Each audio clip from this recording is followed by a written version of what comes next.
Welcome everyone to this briefing brought to you by the Israel Defense and Security Forum, IDSF. In Hebrew, our name is Habitronistim. IDSF is a leading Israeli organization advocating for strong national security to defend Israel. Thank you to all of our viewers and supporters for tuning into this briefing. And a special thank you to the founder and chairman of IDSF, Brigadier General Amir Avivi, for joining us today. General, very good to see you. Thank you, Moshe.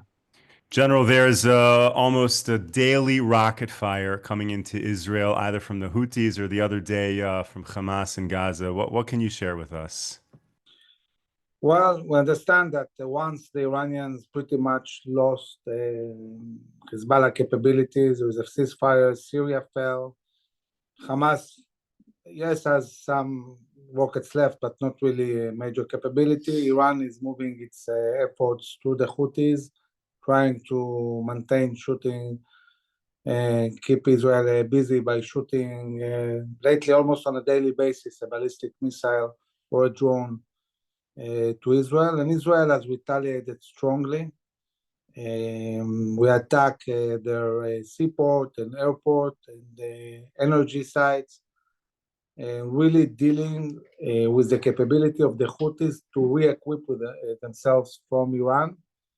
This is the main effort, and we're doing so, I must say, dealing with gaps of intelligence, because at the end of the day, Israel hasn't really dealt with collecting serious intelligence on Yemen. We were very focused on Gaza, on Lebanon, Syria, Iran, and maybe a bit Iraq. So in Israel, it's known that when a mother wants her son or daughter to go to 8200, they send them in high school to learn Persian, hoping that they will arrive to 8200 unit and deal with collecting intelligence on Iran. But now the new threat is going to be Houthi language. So now, since the 7th of October, there is an effort more and more in the army to bring people who speak the Houthi language. It's Yemen, but a bit different. And it will take time for Israel to really build a massive capability of intelligence collection in this area. So it's easier at this stage to really focus on infrastructure, and we cannot expect that what we saw in Lebanon, which we prepared for 20 years, will look similar in Yemen. And therefore, among other things, it's very, very important as there will be a change of administration in the US, to get the US on board and really attack together really strongly the Houthis and also, of course, Iran.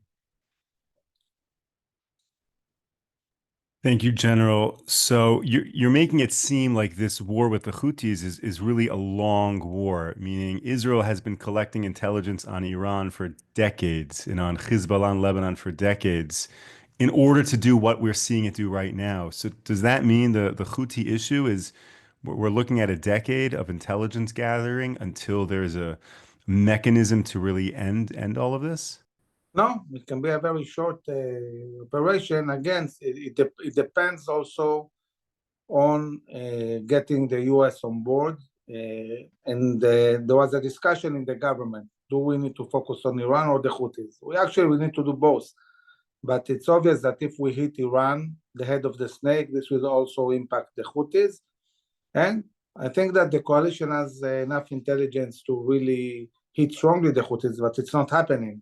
So this is definitely something I would like to see changing in the new administration from the 20th of January.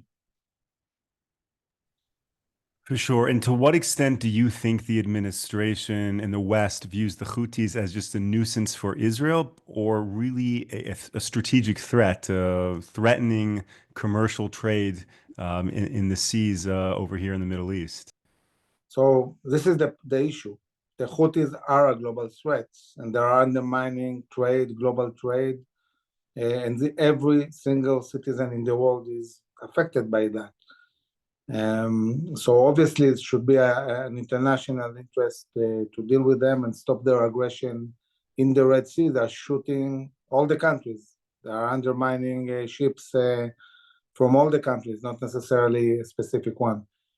So I would definitely expect to see a coalition. We see also the Saudis in the last few days more proactive against the Houthis. So I'm optimistic. I think that we'll deal with them. But we are operating under gaps that we need to understand. But on the other hand, we see that Israel has very strong capabilities to really hit them hard. And this is what we're doing.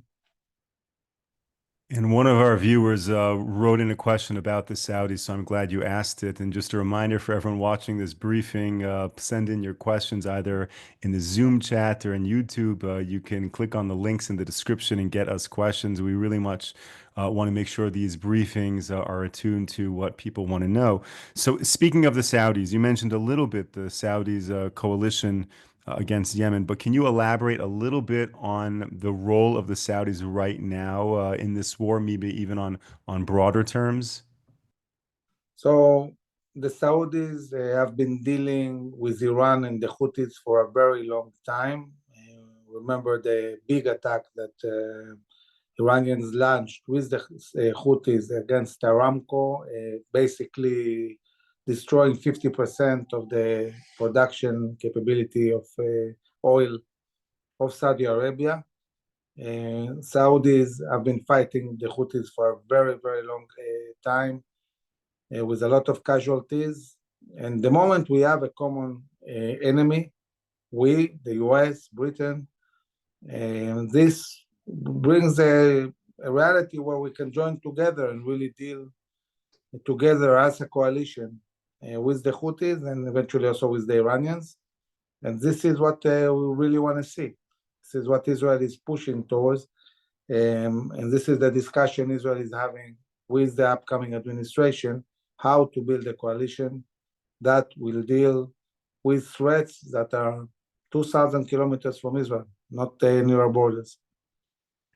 And you just said, I think the critical words of the discussion is how to build a coalition, as opposed to if we should build a coalition. Do you think that the level of discussions right now between the incoming administration and Israeli officials is really just on the how part, but there's this broad consensus that there's a necessity to build a coalition led by the US against Iran and against the Houthis? Or are we still at square one and it's not even clear if there's a common ground understanding that it's necessary? I don't think we're in square one. I think that there is an understanding that the war needs to be won, that we need to stabilize the Middle East. It will not happen without stopping the aggression of Iran and the Houthis. And as we are discussing these issues, we have to remember that as we are dealing with the Shia axis, we see also the radical Sunni axis rising again. We see the radical Sunnis taking control of Syria. And by the way, they are conducting in Syria, as we speak, atrocities. They are doing an ethnic cleansing against Christians in Syria and also against the Alawis of Assad. The terrible things are happening in Syria, and there is nothing moderate there at the moment. And of course, we are looking at also the potential intervention of Turkey, who wants to attack the Kurds and want to reinforce these radical Sunni elements. So it's not enough to deal with the Shia axis. We need to look also at the radical Sunni axis that is rising again. And again, in order to deal with these two major threats, you need a coalition. You need to really bring together the West, Israel, and the Sunni moderate world. This is the way to stabilize the Middle East. It has always been the way. We've been talking about this for years. What should be the way to stabilize the Middle East and counter both the Iranian axis and the radical Sunni axis? Okay, so when you're looking at these major countries in the Middle East, the moderate Sunnis, where does Egypt fit into that whole calculation? So I think that when we talk about radical Sunnis, unlike Iran, that is a state, radical Sunnis are within the existing countries. So Egypt, for example, 30-40% of the society is Muslim Brotherhood. It's a very radicalized society. And Egypt definitely might find itself again in a revolution, in a civil war. And in this scenario, the radical Sunnis might take control again. We can see Egypt in a moment shifting from what it is today under military control, which is also not so friendly, but not a radical Sunni, to a completely different reality. And we see as we speak, there are demonstrations in Egypt. There is hunger in Egypt. The economy is terrible. And on the other hand, they're spending huge amounts of money buying the top airplanes in the world. They are buying submarines, and they are producing Abraham tanks in Egypt and building a mighty army in a country that people have hardly something to eat. And this is dangerous when you have a country with so many capabilities, but it's not stable and has so many radical elements. This is definitely something that might turn to be challenging. And for Israel, when we look at the buildup of the IDF in the long term, we really need to look at this force and take it in account when we plan the size of the army and the capabilities we need to defend all the borders of Israel. Okay, thank you. Let me ask a little bit of a harder question, a historical question, General. And I know you know your stuff when it comes to the Middle East. If you take a look at the Arab Spring about 15 years ago or so, how did that impact Israel at the time in terms of the safety within the country and the broader military strategy, in terms of looking at potentially, the shift that's happening right now in the Middle East? I think that the issue with the Arab Spring is that it made Israel feel that we can continue with the strategy of containment, meaning we were trying to avoid at any cost a big war, and we didn't deal with the threats we had on the borders with Hezbollah and Hamas. And we said, okay, if we manage to avoid the war, we'll thrive, the economy will bloom, we'll have high tech, we'll have tourism, the level of life will go up, and so on. And at the same time, our enemies will dismantle. And we saw in the Arab Springs, country after country falling, economies collapsing, societies torn apart.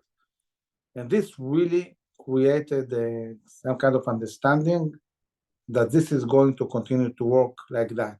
We'll avoid wars, and they will fall. And we understood 2 years ago that maybe it worked for a decade, but that's it. It's not going to work anymore. Now we're going to war. And we have to be proactive and attack first. And this didn't happen, unfortunately. So the Arab Spring really gave a sense that our enemies are falling and this will continue. But as they were falling, they also built a huge capability around us, a ring of fire. And when things changed globally, and we saw a US retreat from Afghanistan, and we saw this Chinese, Russian, Iranian front emerging, they felt empowered enough, especially looking also at all the mess in Israel in the last few years, especially the last year. They felt strong enough to attack us the way they did. Thank you, General. And if we could shift now, we have a lot of people asking about what's happening in Gaza and the state of the hostages. If you could maybe give us a little bit of a sense of how much more is there to do in Gaza? How much of Gazan society has been dismantled? Are there still strongholds of Hamas that the IDF has not yet really taken apart? So Hamas overall as a military entity is pretty much dismantled, but there is strongholds. They are operating in different places. We see it in North Gaza. The IDF did a very successful operation in a hospital in the north part of Gaza near Jabalia and apprehended 240 terrorists that were in the hospital. Many terrorists that went into the hospital and were apprehended. There were like 30, 40 terrorists killed. At least 15, 16 of them participated on the 7th of October. And afterwards, as they were trying to flee the area, the IDF did some raids and also captured more terrorists. So we see still Hamas trying each time to rebuild itself. They're trying to recruit people 15, 16 years old, 17 years old, paying them maybe $40 a month. And this is enough to get a youngster in Gaza to be willing to take a gun and fight. $40 a month, that's it. And the way they're getting the money is through the humanitarian aid. Hamas has no capability to generate money. The only way they can get money is the humanitarian aid they seize and then sell. And they are, by selling the humanitarian aid, they are managing to get like $12, $13 million a month. And they distribute this money to tens of thousands of people, recruiting people to fight. And this is how they control the society. So one of the most important things that need to happen is we need to stop the humanitarian aid. And for this, we need American backup. We need America to say, okay, we understand, we cannot continue sending all these trucks. We need to put pressure. By the way, when it happened in the beginning of the war, in November, December, January, February, the Hamas was willing to release hostages for 100 liters of gasoline. So if we want our hostages back, we need to create not only a military pressure as the IDF is doing, but also humanitarian aid needs to be controlled completely differently and create the pressure needed to release the hostages. At the moment, I was optimistic to a certain extent that maybe until the 20th of January, they will be willing to do a deal, understanding that maybe this is their last chance to do a good deal for them before Trump's administration. Didn't happen yet. We'll see what happens until the 20th of January. But Israel insists, and the Prime Minister talked about this week, there is no scenario where Israel agrees to stop the war. Hamas needs to be eradicated. We will release the hostages one way or another, but the war is not going to stop until we eradicate Hamas completely in Gaza and create a new reality in this place. Thank you. And can you just explain, because it's mind-boggling that Israel is facilitating the transfer of tens of millions of dollars of humanitarian aid, and it's being looted, stolen by Hamas. Where is the breakdown happening? Is it that Israel doesn't have the capacity to stop Hamas from stealing it? They don't have meaning, how is it being distributed in such a way that that's happening? So the problem is that Israel cannot finish really taking over the whole Gaza Strip because of the hostages. You understand that if you go in certain areas, there will be hostages killed or they will be in danger. So it's obviously if there were no hostages, we would have conquered all of Gaza long ago. We don't have an operational capability problem to do so. It's about the hostages. This is why they're keeping them, because this is really the only thing that keeps Hamas alive. Without that, the IDF long ago would have really taken control of the whole Gaza Strip. But there are areas we're not going to because they are holding the hostages. And we want to release the hostages. And on the other hand, we also want to destroy Hamas. And this is complicated. How do you do both? So the tool you have to really make a change that will force Hamas to give us the hostages and even surrender is to do a siege. Stop giving them food. And then say to the citizens, look, we don't want to starve you. You can surrender, come to a humanitarian zone and we'll feed you, no problem. But give your arms and surrender and give us the hostages. For this, we need America to back up the strategy, which is completely according to international law. There's no problem doing a siege. It has been done for thousands of years. And unfortunately, the current administration was not willing to back this up, and hostages are paying for that, heavy price. So I hope there will be a change in the policy and we'll be able to shorten the war and release the hostages faster. And if there is a change in policy, Israel is able to set a siege, stop humanitarian aid that is being stolen anyway.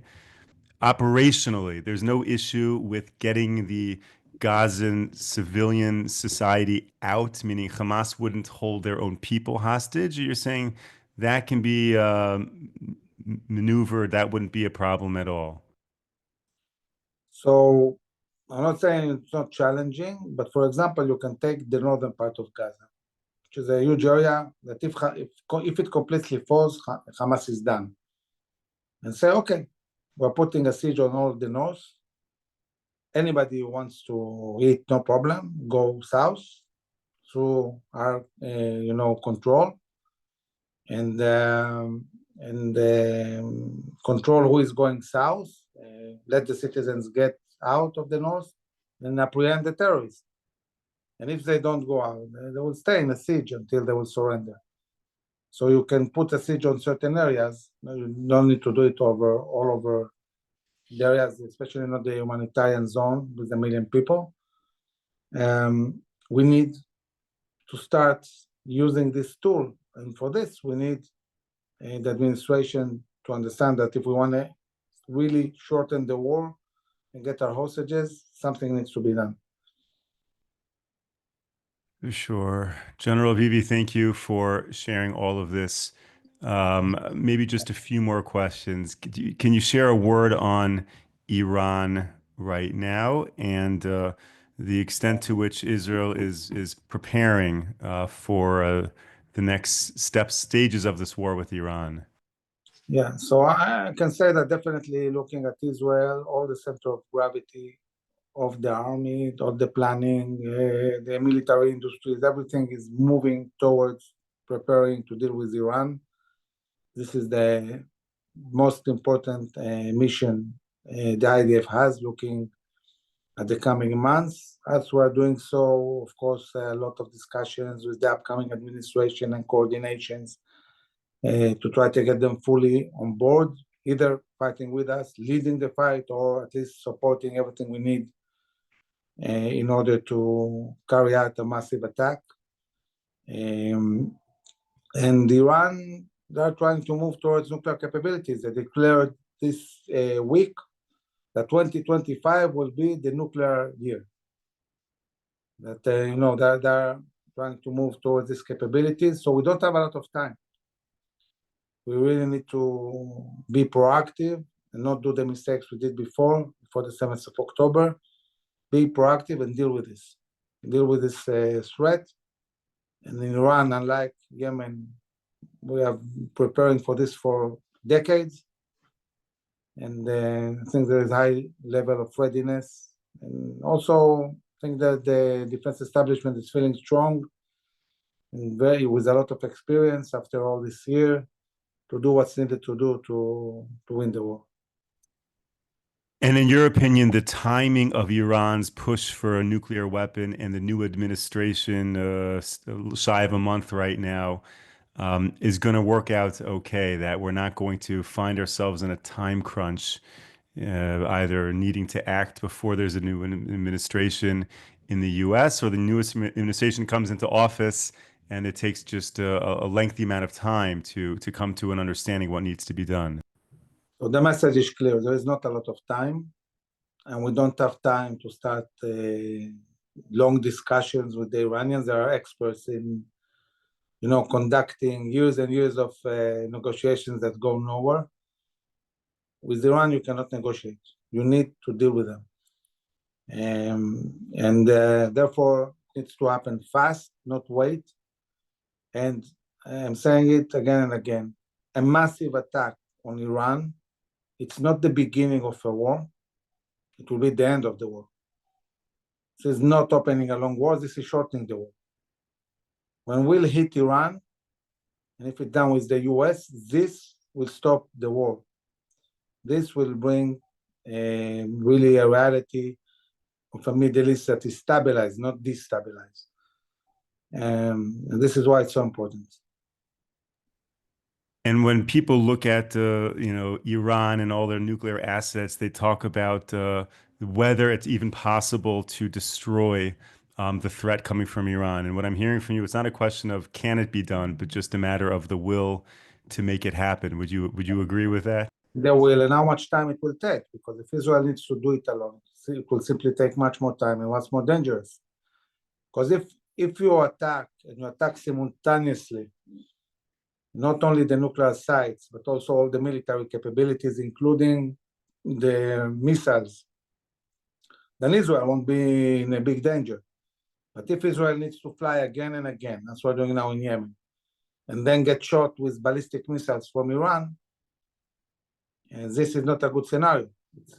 We can do better than that. So this is why it's important that the US gets on board and really, really invest 2, 3, 4 days a week, whatever is needed to really hit Iran in a way that will bring a stop to the war and also a collapse of all this Shia axis, and then make sure that as the Shia axis is collapsing, you don't get the radical Sunnis, starting to control areas and maybe even bringing down Egypt or Jordan.